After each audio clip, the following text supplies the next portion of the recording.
From LPM, Louisville Public Media.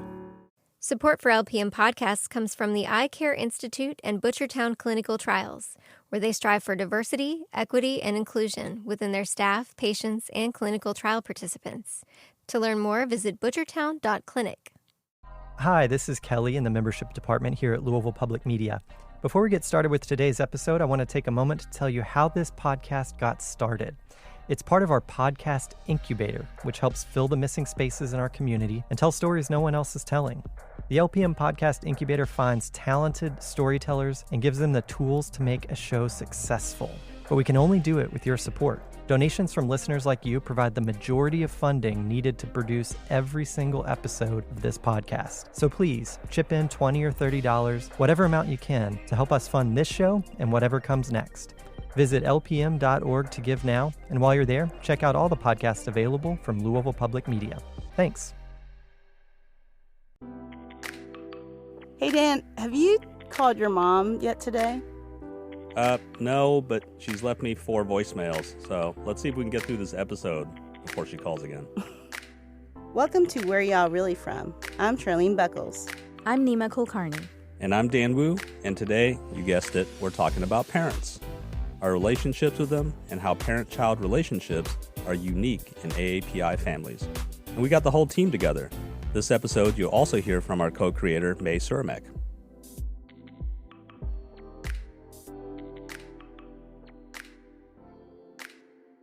So let's just jump into it. Growing up, how was your relationship with your parents? So I came here with my parents when I was 8 years old. My parents struggled a lot to get their footing in those early years. In the recession 80s, my mom was out of work for about a full year when she got here and then started off washing dishes in a Chinese restaurant. And so I think like a lot of kids, like a lot of these similar stories, I was basically a latchkey kid. I was off to fend for myself, which made me independent, made me be able to make my own dinners when I got home from school. I was raised by G.I. Joe and Transformers and afternoon cartoons. And, you know, throughout my life, my parents have been pretty involved. My dad less so. He was always around, but he was kind of disengaged from the activity of parenting. And so it kind of all fell onto my mom. And then eventually when I became an adult and they got divorced, I very much naturally sided with my mom. In a lot of ways, they were very typical immigrant parents, but for me in particular, in a lot of ways, they were not. They somehow let me get C's and D's in high school. They let me choose art. No way. I know. Yeah. They let me choose art as a major to study in college somehow. I don't know how any of that happened, and it's very sort of antithetical to what we think of as the immigrant, quote-unquote, tiger parents experience. So not always typical, but definitely a lot of commonalities with a lot of other immigrant kids. So growing up, I had very different relationships with my mom and my dad. My dad was sort of this just gentle, kind in the background sort of guy, you know, like kind of adored my mom. And then my mom ran the show, you know, like she ran the show. So I would say that both were always very, very supportive of me to be successful. Like they wanted me to they were both like entrepreneurs themselves in various ways their whole lives, and I think they wanted me to be like that, and I resisted. I'm like, no, I am never, ever, ever going to be an entrepreneur, which is ironic. Yeah, so my relationship with my mom has been an amazing evolution. Someday I'm going to write a book about it, but it really just keeps getting better. I think that when I was a teenager growing up, we just like spoke different languages. Like she could not see me for who I was, and I could not see her for who she was.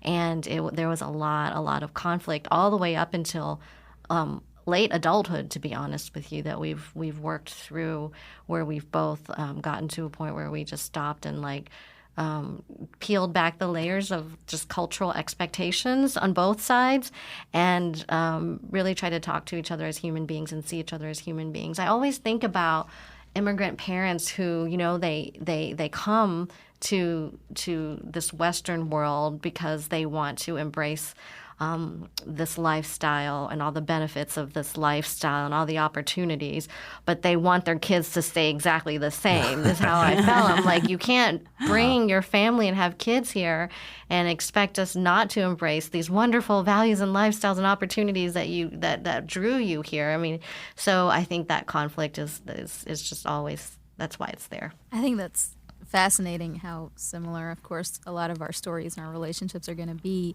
I've always had this, not necessarily conflict, but just this awareness of how much my parents gave up and how difficult it was, right, to make a decision that late in life. They've got 2 little kids, to just up and move to a whole new country. Not just a whole new country, but to a state that had very few AAPI families and certainly fewer just Indian families at the time. And I'll sort of echo what Dan said. So we moved here when I was about 6 or 7 so that my brother could attend the DePaul School in Louisville. And my dad was an executive, so we didn't come here for better economic opportunity. They gave up a really good life. He was an executive at one of the largest steel companies in the world. And so he came here.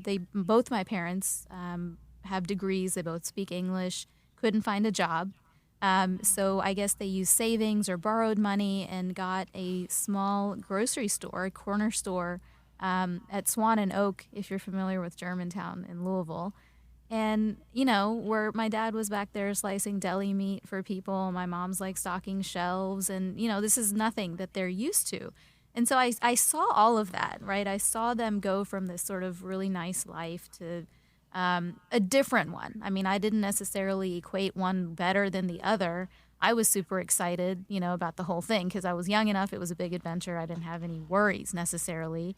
But they are very strong personalities and they're very determined people in their own ways, to get what they want out of life. And so it's hard for me because when I was younger, I had all of this experience and then similar, when I was a teenager, in high school, I was also a latchkey kid, which I didn't really mind, right? So it was one of these things that was okay, but, at some point it shifted to, you don't understand me at all. All of a sudden, no one's speaking the same language.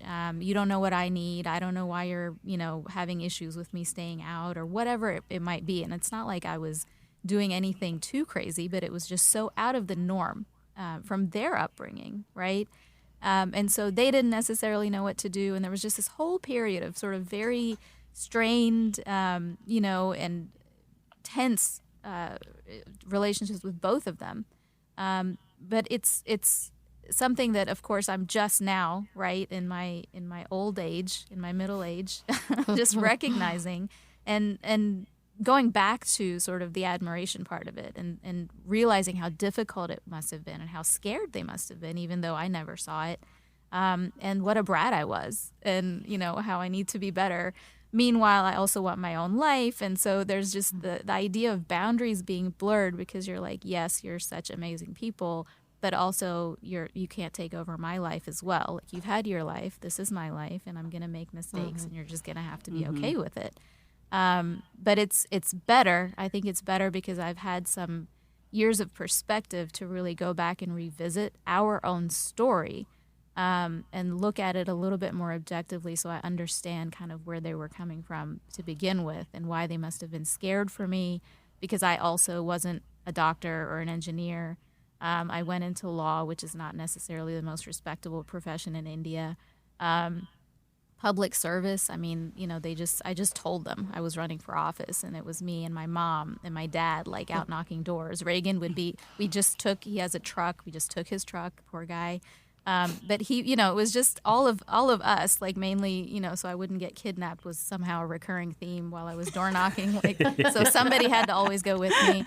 But it was those three, right? It was my mom, my dad, or Reagan. And it's just a fascinating, kind of evolution in terms of where we are today. But I don't think we'd have gotten here without each of us having gone through whatever journey we did.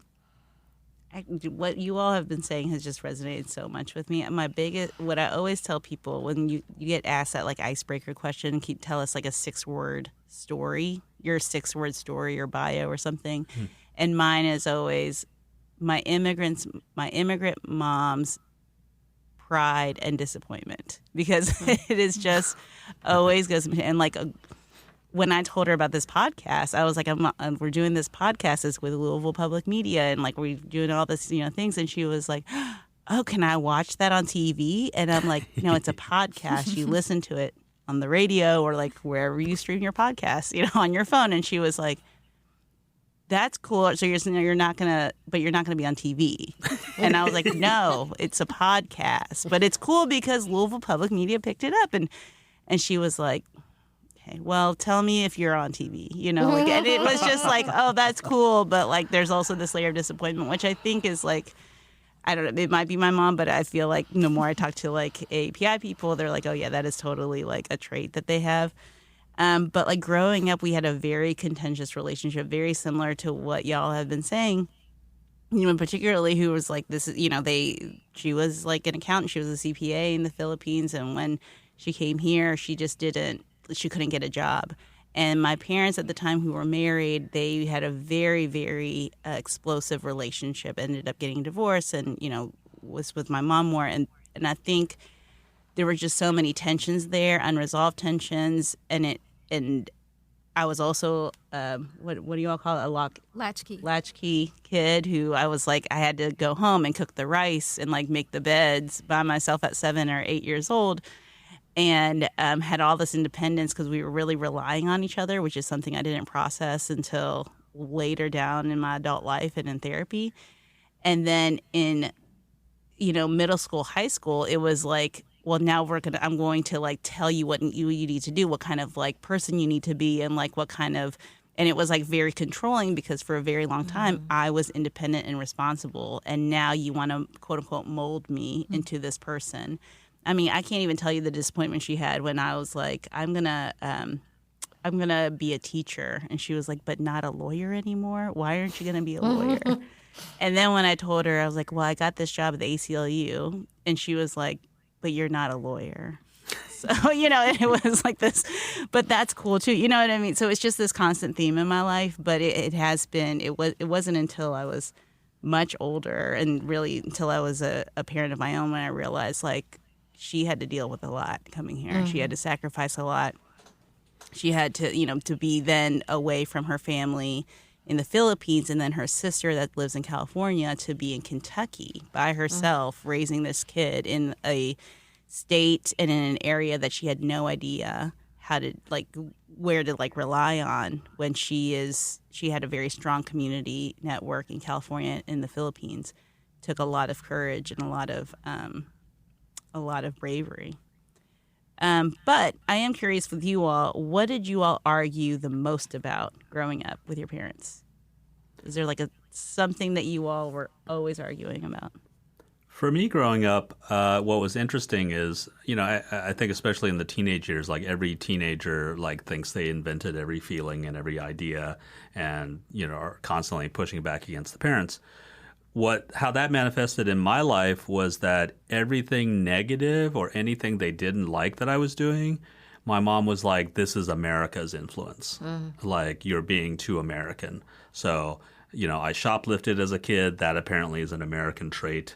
I grew my hair long and listened to heavy metal and wanted to skateboard. Those were all terrible American influences. And my comeback was always at least I'm not on drugs. And then my follow-up would be, you wouldn't even know if I was on drugs. So a lot of that really just had to do, it's so interesting because as you all have said, we've come to this country to kind of make a new life, but our parents can't let go of the old life and they can't let go of the old conception of who we're supposed to be. So somehow I'm supposed to be a good, obedient, Chinese boy with all the Chinese culture and the customs and the respect for the parents, but in this new country where when I step out of my house, I'm a completely different person. I think this is where I think immediately as children we learn to code switch. We walk in the house, we take off the shoes, we're one person. We walk out of the house, put on our shoes, go to school, hang out with our friends, we're a completely different person. And so to have to navigate that, there was just so much natural tension between our parents, because our parents literally could not understand what we were doing outside of the house. That is absolutely the same story, and my parents might remember it differently, but what I remember us arguing about the most was exactly that, like hanging out with friends. What does that mean? What are you doing? Why aren't you studying? Why are you out so late? Like, what could you possibly be getting up to? And I'm a pretty boring person, so it wasn't anything crazy. But I remember I have this memory, and it's just, something that has surfaced very recently, not recently, but certainly not at the time, sort of the impact of it. I remember I was supposed to be staying after school, I think, to get math tutoring or just studying for a math exam or something. And I hate math. That has nothing to do with the story, but just as an aside. And so my mom, but I had, that's what I told my mom. And I think I was supposed to study, but then I had met up with some friends and we were, I don't know, walking around the school or something. We weren't even off school property. It was just, they were studying for something else and we decided, no, we're just going to wander around or something. And my mom had come to check or to pick me up, I think, and I wasn't there. And I think she was like, so where were you? And I lied. I was like, oh, I was here. I was studying something else. And she was I remember her face. And it was just because it was to her like the very first time I'd lied to her about something. And she was just like, what is going on? And it was just heartbreaking for her. This is my child. Why is she lying to my face? And so that was just, and I remember that now and how just horrifying it must have been for her. And then I think about it now and like, why did I do it? Like, I wasn't even doing anything fun. It was like, wandering around the school. We were completely safe. But it was this idea of just not understanding like the need to do that, like not just be studying all the time, not being on a schedule, not like just being somewhere you're not supposed to be. Right, or just being with friends, and that's something. Dan, you mentioned code switching, and that's exactly the right. That's exactly how I remember it. You're one person at home, and you're not completely, but you're a different person. With your friends, with your teachers, with everyone else who's not your family, and then you might be someone else entirely with. I certainly was like with the Indian community, right? So you're someone with your family or someone with the larger Indian community, and then you're someone else entirely with like the American community. But I just remember that was just a big deal to them because they didn't understand like hanging out with friends. Where are you going? Why so late? And they were worried. And I understand all of that now, but back then that was a really like big point of contention. I think the things that we argued about the most, me and my mom at least, had to do with, I felt at the time it was control, like that she wanted to control who I became, who I was and who I would become. But reflecting now, as you do, as you get older, I think she just had a lot of fear of losing me to America, fear of losing me from the family, fear of not having me to take care of her in her old age, which that's a whole nother episode we could be doing about sort of those, the heaviness of those expectations. So I think a lot of that was those. All of our arguments were rooted in that, and I was a disappointment in all of them.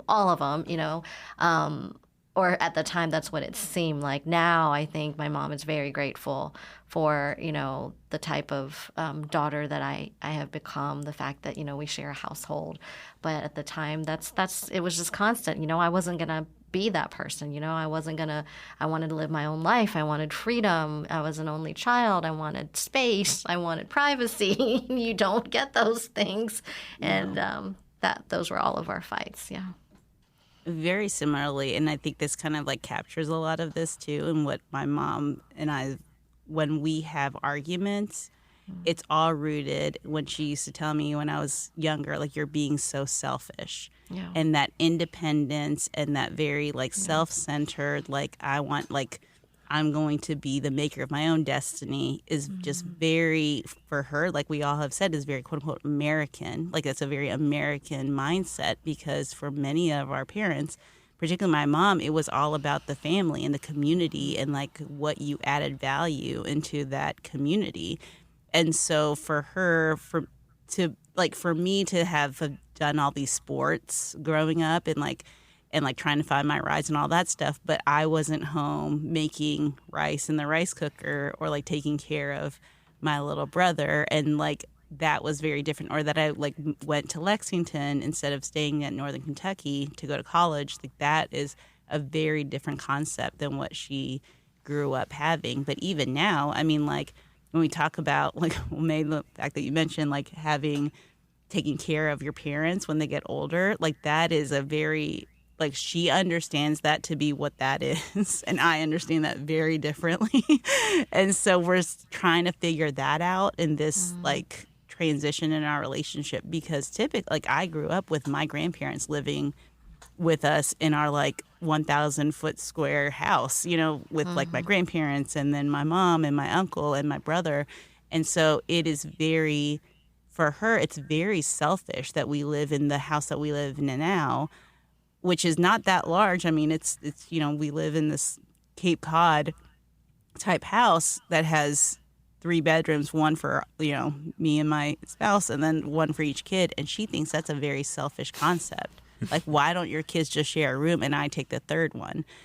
Which, again, I mean, like that's how she grew up, and I totally get that. And it's like I feel that guilt often, you know, because like you sacrifice a lot. Like I mean, like you had to like do all this stuff, and now I feel like I do need to live with you, or you know, have you live with us in your old age, you know.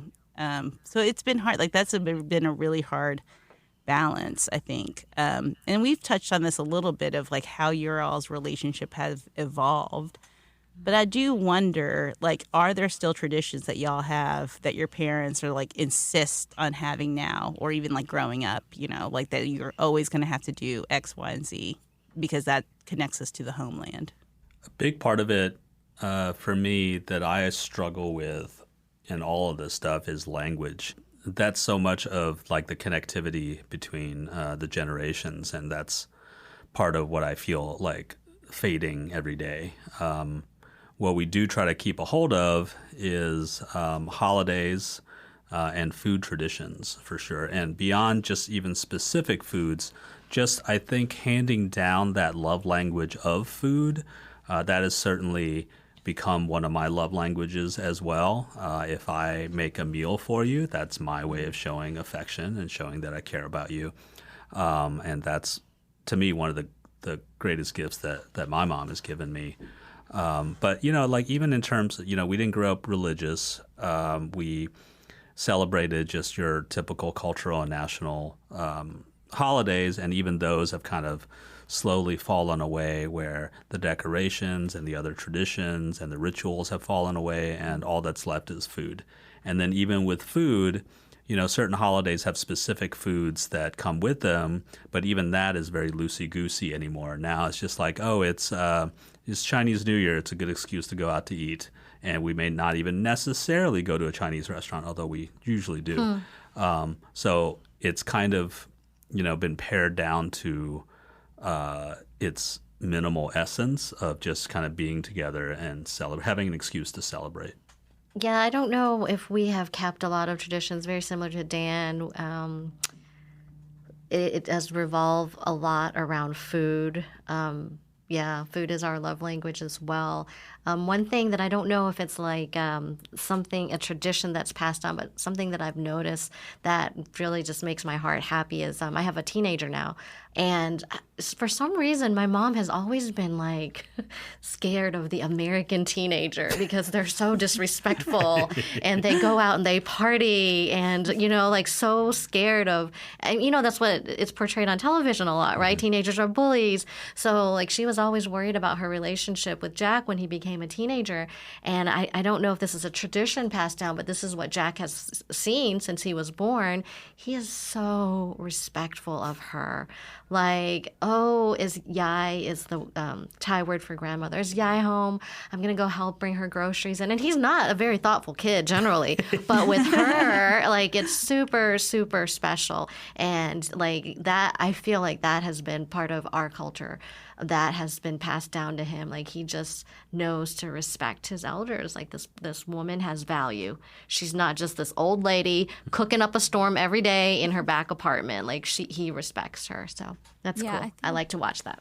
Both of you mentioned food, and that's certainly a huge part of, all of the cultural traditions that I think my parents have tried to maintain.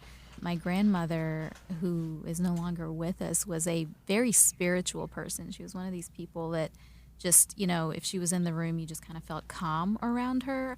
It's not necessarily religious. I mean, she, so in the Indian culture, we have pujas, we, have daily certain rituals, and then there's certainly rituals where if you're trying to, bless a new house or bless, the start of a new career, or, things like that, any kind of auspicious celebration that needs to happen.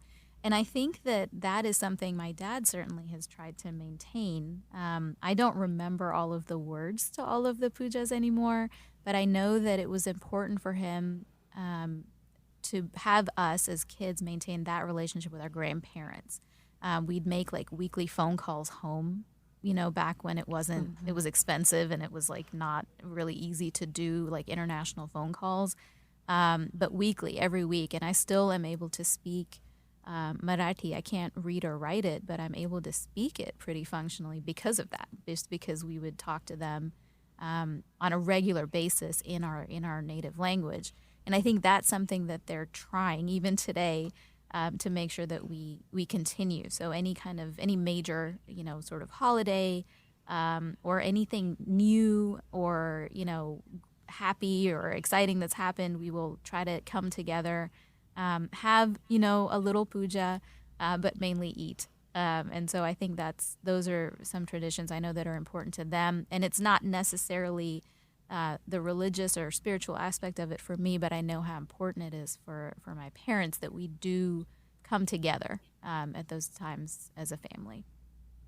Yeah, I think for my mom, it was never like intentional. Like, she's just like, this is just what we do. And a lot of it was around food. A lot of it's with languages. But I feel like the older I get, and now that I have two little ones under the age of 5, I'm trying to like find little nuggets that are like, oh, this is what we do. Like, I had a Filipino ceremony in our wedding, and like here are some books that you could read. I remember when my mom went to the Philippines, I was like, I need you to get like some books in Tagalog for the kids when you go out there. She was like, where do I even get that? Like, what does that mean? Like, and so she and so I had to like search for it and all these different things. And so I think that for her, it comes so natural to be like, this is who we are. Like, this is what we do.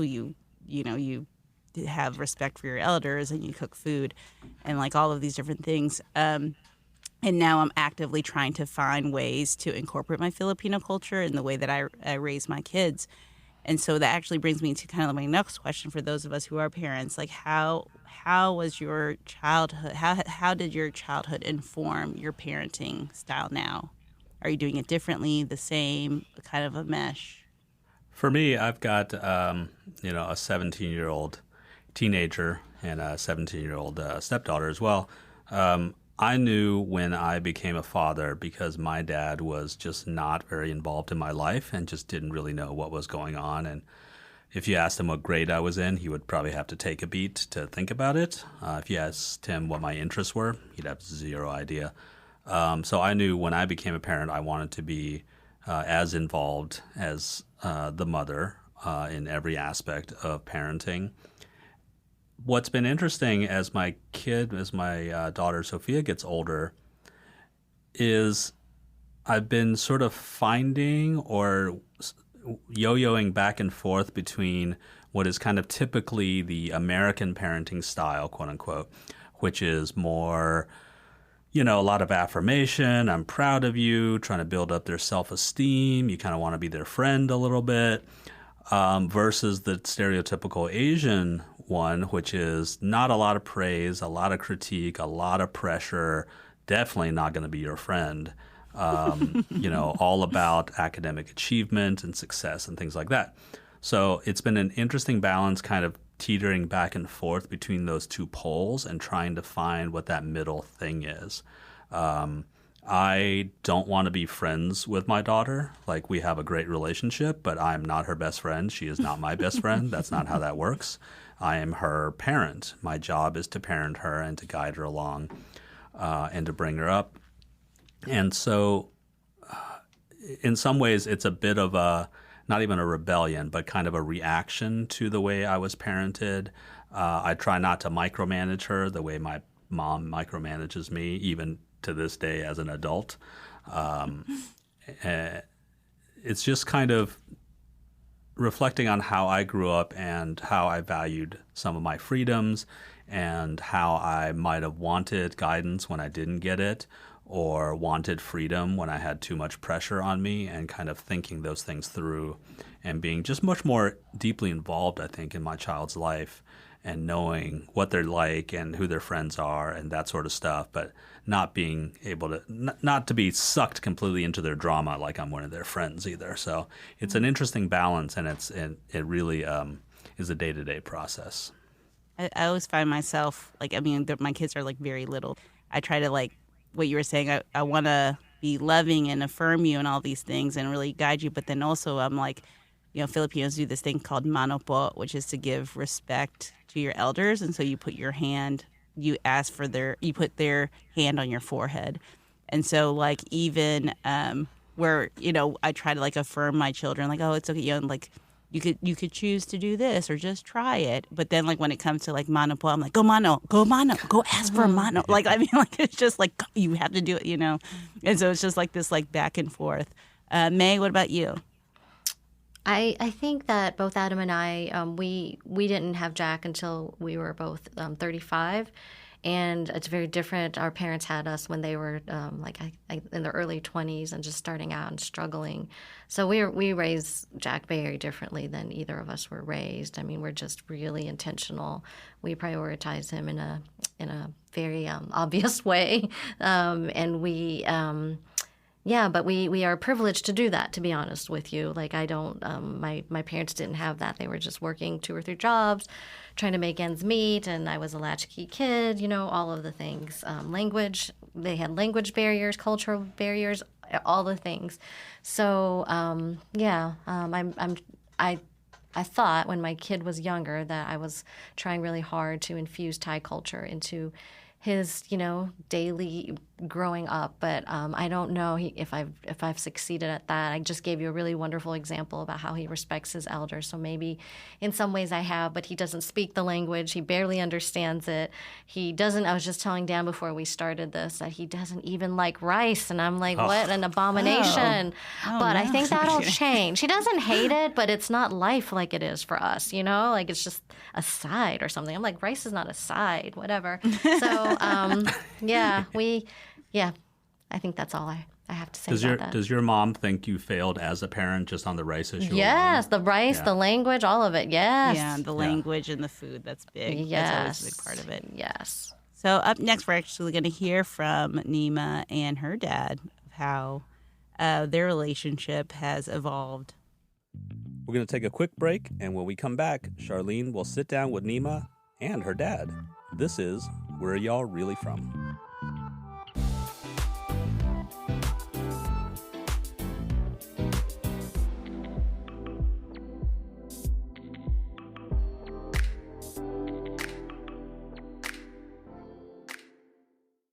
Support for LPM podcasts comes from the Eye Care Institute and Butchertown Clinical Trials, where they strive for diversity, equity, and inclusion within their staff, patients, and clinical trial participants.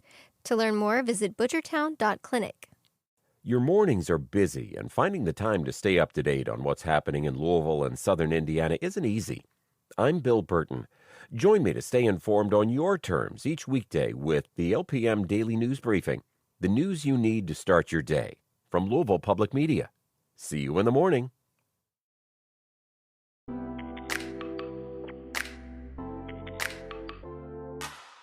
Welcome back to Where Y'all Really From. I'm Nima Kulkarni. We're going to continue our look at AAPI parents and children with someone very special to me. I'm Nima Kulkarni's honored father. Here in the studio, we have Nima Kulkarni and her dad, Suhas Kulkarni, and we're going to talk about their relationship. So first, I wanted to ask you all, how was your all's relationship when Nima was in high school? Did you all have difficulties? Was it just great and roses? Well, we had many things going on all at the same time. We had moved here. We were trying to find our own feet, trying to find what our place is in this society, as was Nima, I'm sure, trying to fit in. And then at the same time, puberty hits, and as it is, it's a totally different person in a totally different country, in a totally different. So it was not the easiest of times, but I think it was a great experience. Well, I think we can say that now. We can safely say it was a great experience. I think there was a lot of growing that needed to be done. I think it was difficult. I completely agree. And the reason why we're talking about high school is because I think up to a certain point, everything was fun and happy and we were all in it together. And then in high school, everyone was a different person. And certainly there was difficulty in just having basic conversations and why was I going out and hanging out with friends and that kind of thing. So I think that's kind of where that question came from, is that specifically in high school, all of these different factors and cultural differences sort of got highlighted. And personality, as well. I think we have a pretty similar personality. So I was also always curious how you were when you were a teenager, because this didn't come from nowhere.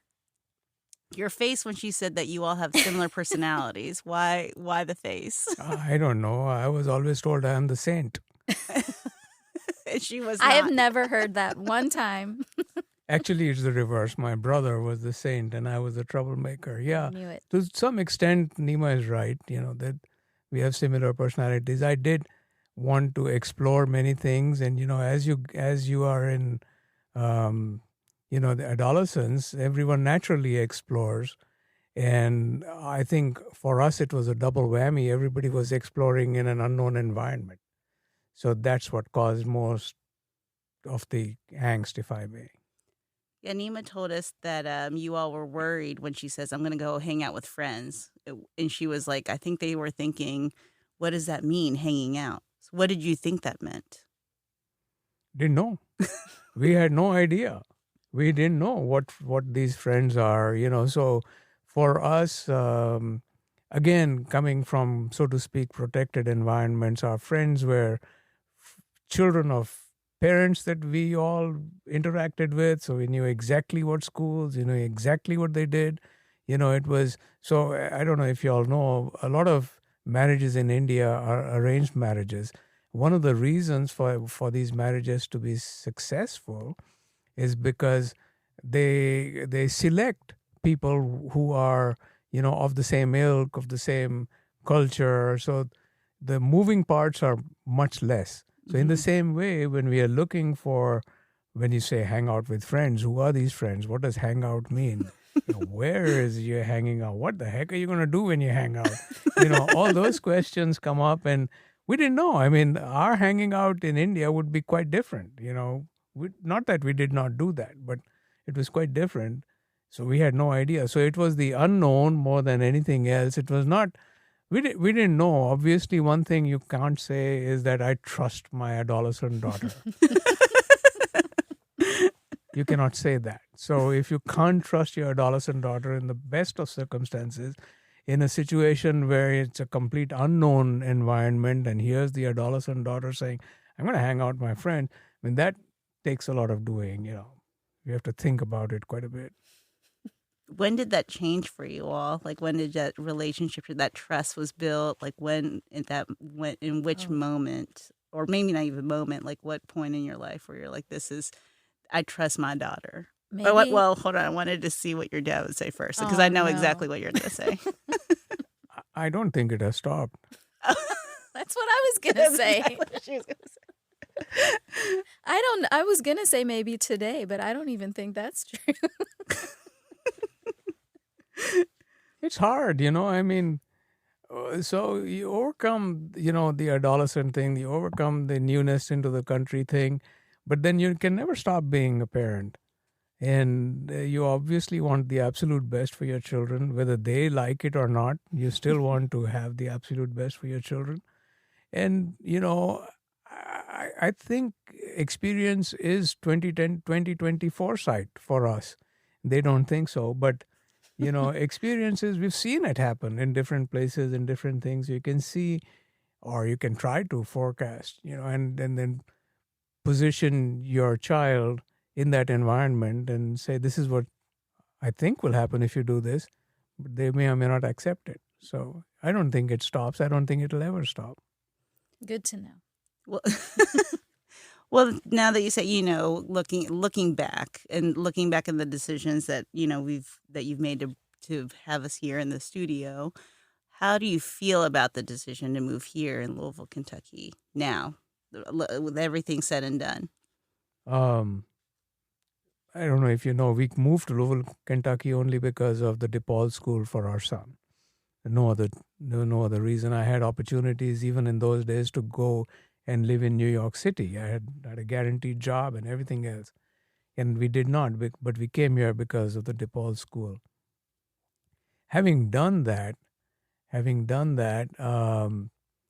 there have been obviously a lot of rewards, and maybe we didn't get a lot of things that we would have gotten, but who would know? Who's there to say what could have happened? I think Louisville is a good city, great city. It's a city that when we came in 1986 didn't appear to have too much of a future. Then it took off, and I think it still has a lot of momentum behind it, where it can galvanize itself to become one of the better cities. It was always said that Louisville is a great place to raise your children in. Mm-hmm. And everybody says that. I don't know how true it is because, most children move out. And that's not great testimony, right? You can raise your children, but the children don't want to live here. So what is it that we lack? I mean, these are things to be thought about, and these are things for us to discuss as a city also. We've enjoyed our time. I mean, I'm not going to sit here and say I wish we would have been in Asheville, North Carolina, or in Denver, Colorado. We could have, but so many other things you could have, should have, wouldn't have. So I think Louisville is fine as it is. I'm just going to add that I came back. So I left for, 10, 12 years or so, but I moved back. And I'm one of several people I've met since moving back that have done the same, that grew up here, left for a time, and then came back. So maybe that's a changing trend too. Yeah, I moved back too. We were in Atlanta and we moved back. So I moved to Louisville actually to raise our kids. So now that your kids are grown and, they're adults, may or may not trust them, but like they are adults for all purposes. Your daughter is a representative, so I feel like they're all grown now. What makes you stay in Louisville or even in the States? Why not move back, to India or to be closer to family when you spent, the first those 30 years of your life there? What makes you stay here? An excellent question.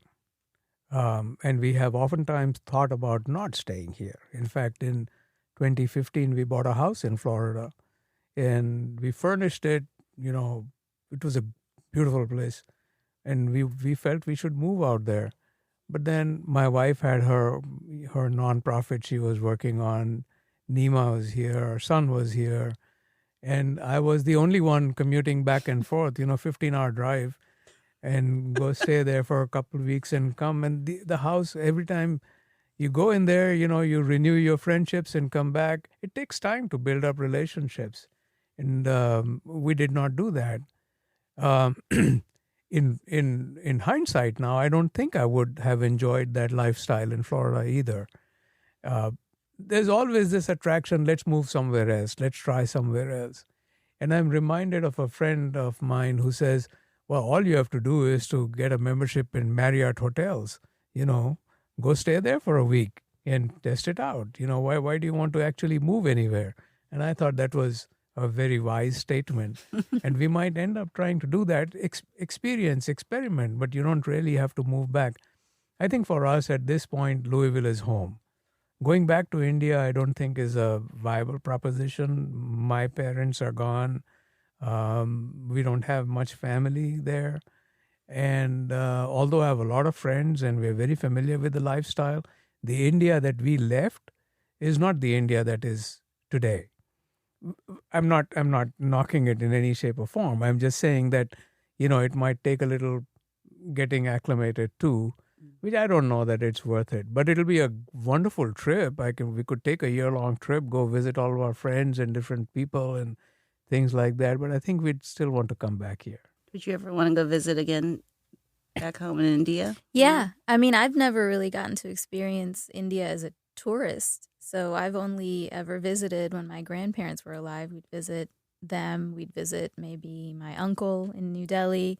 And then that's it. And so India is not the kind of place where you just sort of wander around if you're not from there by yourself, if you don't know where you're going. Again, it may be a little bit different, and certainly as you're older, but it's something that I'm certainly intend to do. And maybe, we've talked about, he's talked to Reagan about going there and what to see. And we would most likely go back with my parents. Same, because, yeah. They would know exactly where to go, what to do. But yeah, no, most definitely. I think it would be an interesting trip with everybody, in a different place in their lives. Well, so we were going to do our lightning round, but before we do that, I wanted to ask you if there was anything you wanted to ask your dad about your relationship. Yeah. I mean, I have heard this my whole life. I'm going to go right back to that personality thing because you acknowledged it, but you tried to back away from it. So I remember, and this is just, I don't even think you were there. So we were visiting, is it Mr. and Mrs. Gandhi in Mumbai? Mumbai, yeah. Yeah, I don't think you were there. And I was talking to them, and he mentioned that not only do I make facial expressions like you, I make gestures like you when I'm talking, and I even speak like you in whatever, I have this made-up accent that's like in faux Indian accent that I can't help it. Like anybody that's older than me, I use it with, but it's not, no Indian person sounds like that. So I was probably talking to them in that accent and doing whatever, and he said that, I mean, just exactly like you. And I've been told this by multiple people, family, people that you all know. And I'm curious because I think one of the things I remember from my childhood is that so my mom, moved me from school to school. I went to, I think, between 3rd and 5th grade, I went to 2 schools. I went to 2 different middle schools. I did go to 1 high school, but that was the longest I'd been with, any classmates, all 4 years. And I never had a problem with it. So I never, ever had any issues moving from one school to another, making new friends. There was no sort of lead time or any issue with me wanting to go to school or missing my old classmates or anything like that.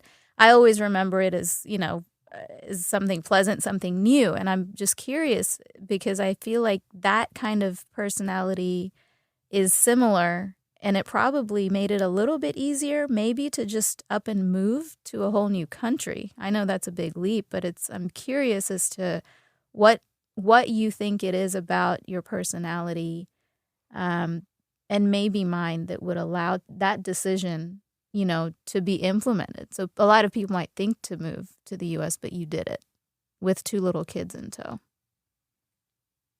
So what is your question? Why did we move here? What do you think it is about your personality that made that, a real thing that you said, I'm gonna do this. I'm able to do this. Were you afraid, or was this just something you said, I have to do this and I'm going to do it? I think the first thing is I, like you, keep trying all kinds of things. There's nothing which is alien. Why should we not try it?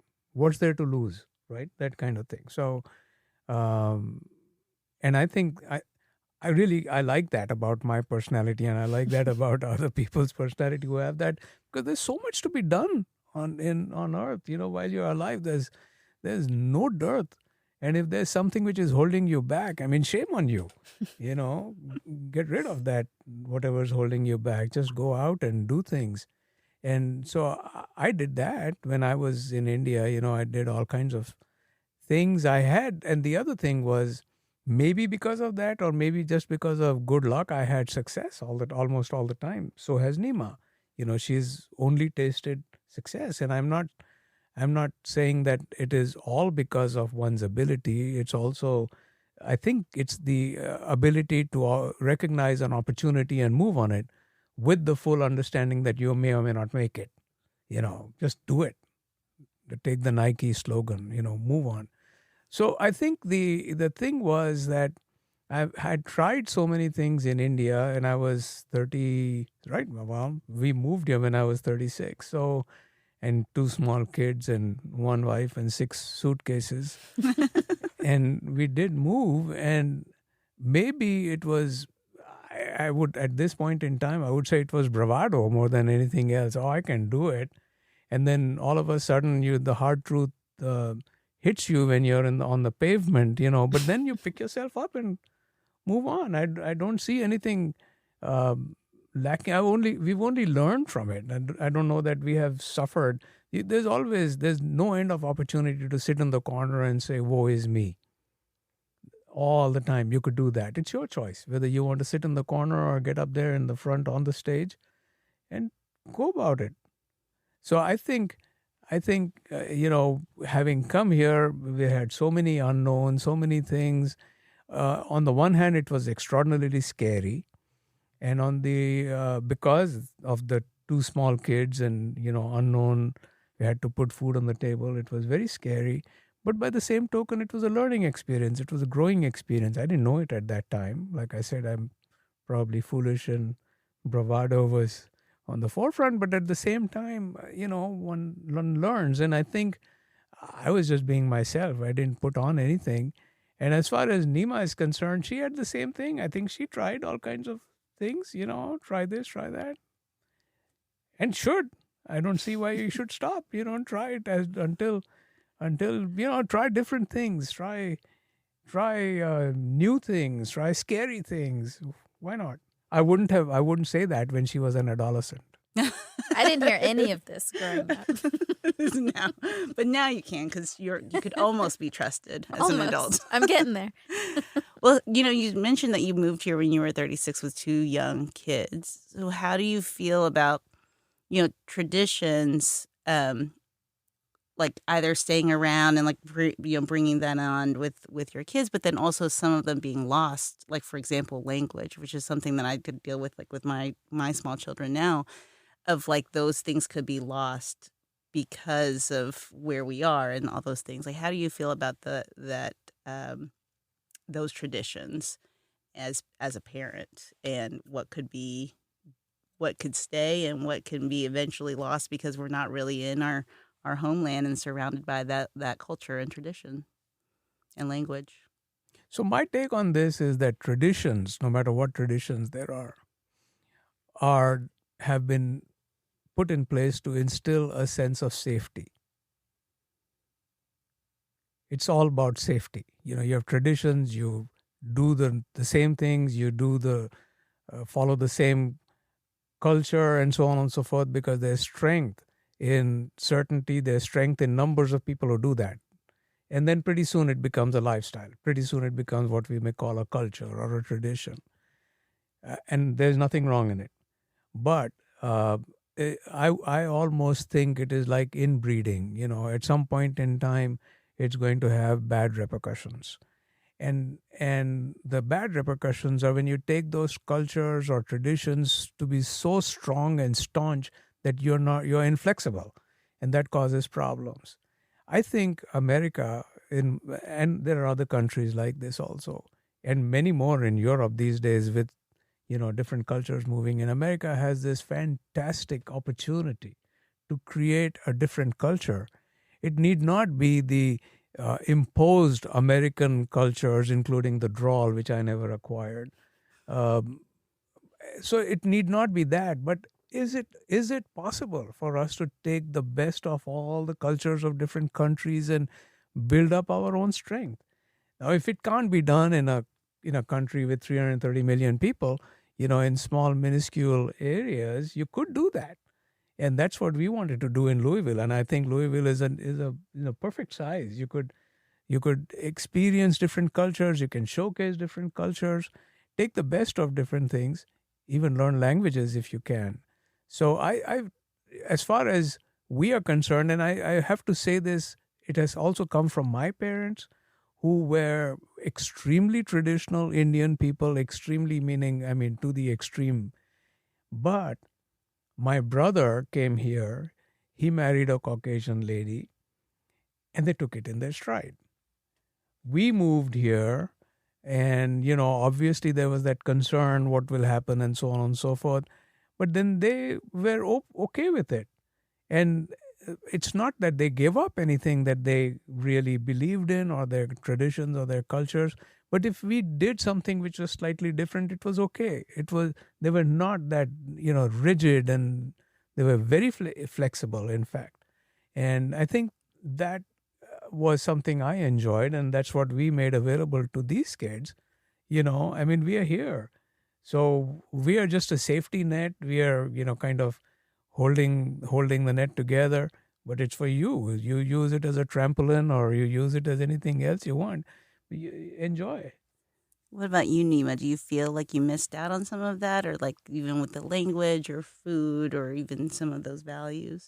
I don't think so. And I think it's one of the things I'm very grateful to my dad and my mom, because I remember when we were here, we would always be on the phone with Aji and Abba every week or however often. And that's the only reason I can speak Marathi today. Like, I can carry a conversation. And without that, I think I would feel like I've missed out, because I'm able to communicate with other Indian people. I was able to communicate with my grandparents for a long time in their language. And I think if they hadn't found a way to make that happen, to keep that connection, just the language connection, I feel like I probably would have missed out on a lot of it. Or that something would just not be there, that I would never be able to get back. And Aji, my dad's mom, was a very spiritual person, and I think that we've tried to maintain some of that, mainly for family, not for any kind of religious purpose or anything like that. And I think all of that together has made it possible for me not to feel like I've missed out on anything. We're gonna go into our lightning round questions now. Are you ready, Suhas? Okay, he's getting his glasses on. Okay, what's your superpower? Flexibility and the need to continue to discover, starting with myself. What's the most Kentucky thing that you do? What is a Kentucky thing? It's open-ended. I mean, I don't like horse racing. I'm not totally all about bourbon, but I do enjoy the outdoors. I think Kentucky, nature-wise, is quite beautiful. You can enjoy it. We have a big backyard. So obviously we are in Kentucky. There could be such backyards all over the country, but it's I think it's really neat. A lot of things in Kentucky we haven't, I should admit, we haven't explored every part of Kentucky. We really should. Eastern Kentucky, we have not been. I'm told it's extremely beautiful. And so I would say the most Kentucky thing would be just to explore, the countryside. Being outdoors, yeah. The outdoors. What's your favorite comfort food? It has to be, it has to be Indian something, I think. But that's not true. We ate Chinese yesterday. A few days ago, it was Thai. I don't like burgoo. But other than that, some of these, I enjoy just about any other kind of food. We are primarily vegetarian, so our choices are modified based on that. What song do you like to jam to? Jam to? I haven't done that since I was 18 years old. That's hilarious because Nima said, my dad doesn't jam. How he's going to answer this question? I'm curious. I mean, it was, when I was growing up, we used to have these things called jam sessions. What were those like? Well, those were the 60s. The Beatles had just come on the scene, and so it was that kind of music. And so you've got to understand, Indian music is very traditional and beautiful music. And so there's classical Indian music, there's contemporary Indian music, which was like 90% of everything that you hear. And yet, because of, which was not there at that time, but I'm going to call it the MTV influences, we had we had music come in from the West.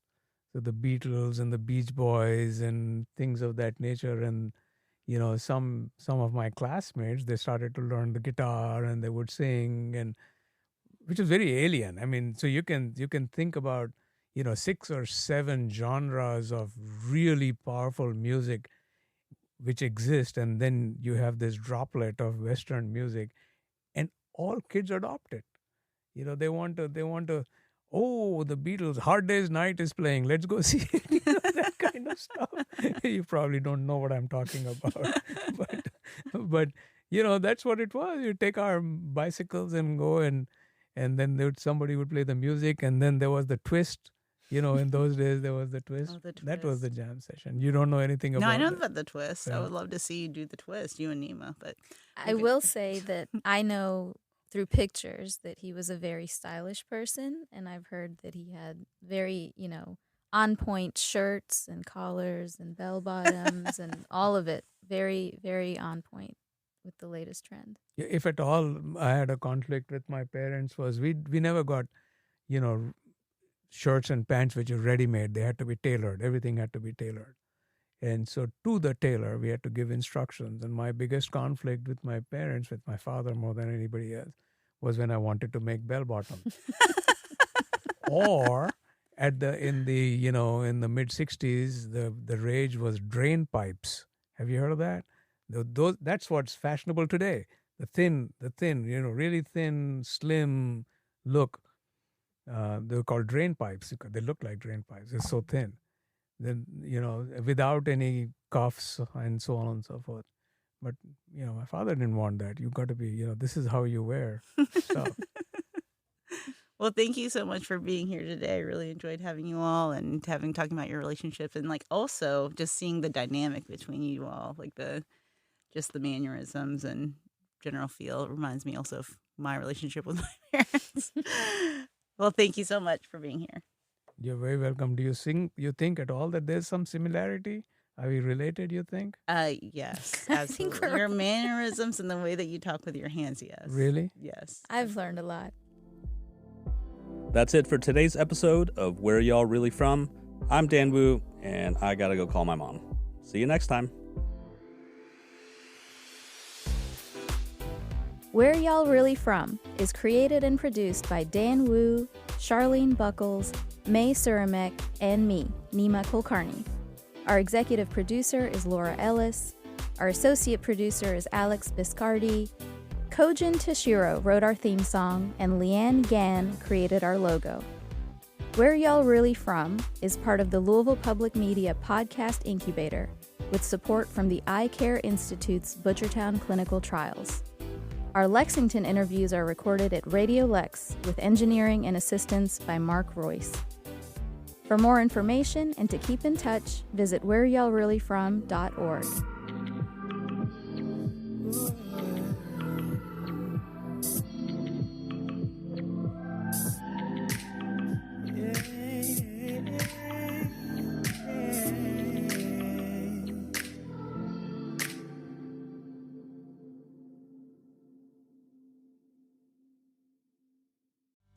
If you enjoy podcasts from NPR like Life Kit, Up First, Throughline, or the NPR Politics podcast, there's a new way to listen. Subscribe to the NPR Plus podcast bundle, and you'll get all of your favorite shows with 0 interruptions from sponsors, plus bonus content for subscribers only. Subscriptions start at $8 a month and support all of your favorite podcasts from LPM and NPR. Visit lpm.org/NPR Plus to learn more.